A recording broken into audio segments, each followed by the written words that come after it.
आपके सपने अब होंगे पूरे। चालीसा हिल व्यू के साथ तिरुपति डेवलपर्स एंड कॉलोनाइजर्स की नई पेशकश। हमारा पता है किशोर न्यायालय के पास, राजघाट रोड, लिंक रोड, तिली सागर।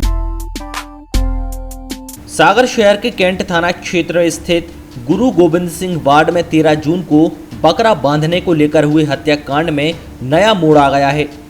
इस मामले के 3 आरोपी शानू, ईशान, रेशमा, मीजान को हाई कोर्ट ने 40 दिन में जमानत दे दी है। वहीं एक आरोपी गुड्डू सलमान जेल में है। इसको लेकर एडवोकेट एहतेशाम हाशमी ने बताया कि मृतक के शरीर पर चोट के निशान नहीं है, जबकि फर्जी पटक कर उनकी हत्या करने के आरोप लगे थे। कोर्ट ने अपने ऑर्डर में शौकत की हार्ट अटैक से मौत को मेंशन किया है। हालांकि अभी पीएम रिपोर्ट नहीं मिली है, जिसमें स्थिति क्लियर होगी और मौत की असल वजह पता चलेगी। देखिए, जैसा कि आप सब जानते हैं, 1.5 महीने पहले करीब मीडिया में ये खबरें आई कि बकरे के विवाद की वजह से 2 परिवारों में झगड़ा हुआ। उसमें एक परिवार के एक शख्स जिनका नाम शौकत था, उनका देहांत हो गया और दूसरे पक्ष के 4 लोगों के खिलाफ मर्डर के केस में एफआईआर रजिस्टर्ड हुई और गुड्डू, शानू, रेशमा और मीज़ान, जिसमें मीज़ान की उम्र 18 साल थी, इनको 302 की एफआईआर इनके खिलाफ रजिस्टर्ड करके इनको जेल भेज दिया गया। हथकड़ी भी लगाई, हथकड़ी इनको लगा दी गई, जो कि एक गलत तरीका था पुलिस का अरेस्ट करने का। और मेरा ये मानना है एज ए लॉयर कि पुलिस को जब भी कोई एफआईआर रजिस्टर्ड करनी है तो एटलीस्ट इनिशियल वेरिफिकेशन करना चाहिए कि मर्डर का केस बनता भी है कि नहीं बनता है।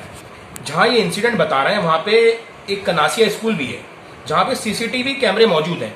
उस सीसीटीवी कैमरे से वेरीफाई किया जा सकता था कि जो भी मृतक के पक्ष घर वालों ने आरोप लगाए हैं इन लोगों के ऊपर, वो सच है या झूठ है।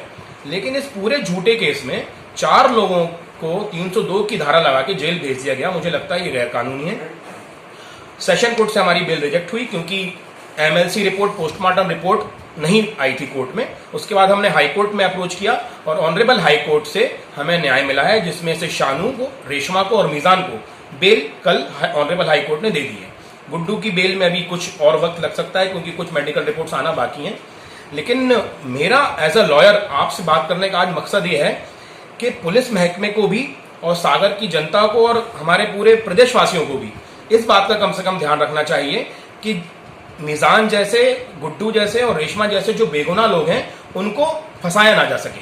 302 मर्डर का एक कलंक जो अब इनको जिंदगी भर भोगना है, इसकी भरपाई कौन करेगा? प्रशासन करेगा या जिन लोगों ने इनके ऊपर झूठे आरोप लगाए हैं वो करेगा? मुझे कई लोगों ने यहां से आके बताया उस मोहल्ले से कि मीज़ान तो उस जगह पे ही नहीं था जिसकी उम्र 18 साल है, जो कि अब विधि का छात्र बनने जा रहा था और तैयारी करने आता था वो कि मुझे लॉयर बनना है। लेकिन उसके साथ भी इतना बड़ा मतलब एक मैं कहूंगा कि उसकी जिंदगी से खिलवाड़ हुआ है कि अब उसको ये कलंक जिंदगी भर लेके जीना होगा।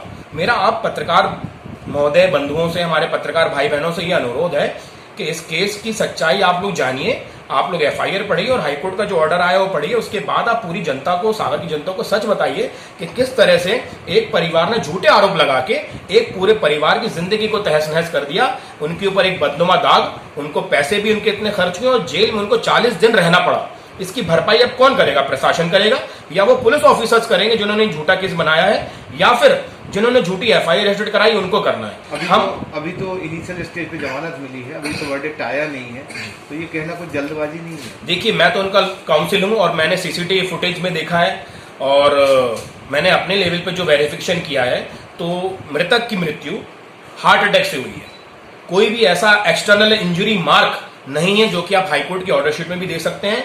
और मैं इनका लॉयर, तो मैं तो पूरी सत्यता जानने के बाद किसी का केस लेता हूं और पूरी मजबूती से ये कह सकता हूं कि ये लोग बेगुनाह हैं। और मुझे हमारे हिंदुस्तान की, मध्य प्रदेश की जुडिशरी पे, न्याय प्रणाली पे पूरा यकीन है। मुझे पूरा यकीन है कि इस परिवार को न्याय जरूर और जल्द से जल्द मिलेगा। देखिए, अभी हमें पोस्टमार्टम रिपोर्ट तो नहीं मिली है, लेकिन जिन जिन हॉस्पिटल में वहां गए थे वहां पे भी कई हमारे पहचान के लोग थे, तो उन्होंने हमें ये बताया है कि भाई वो तो जो कॉज ऑफ डेथ मेंशन है वो हार्ट अटैक मेंशन है उसमें।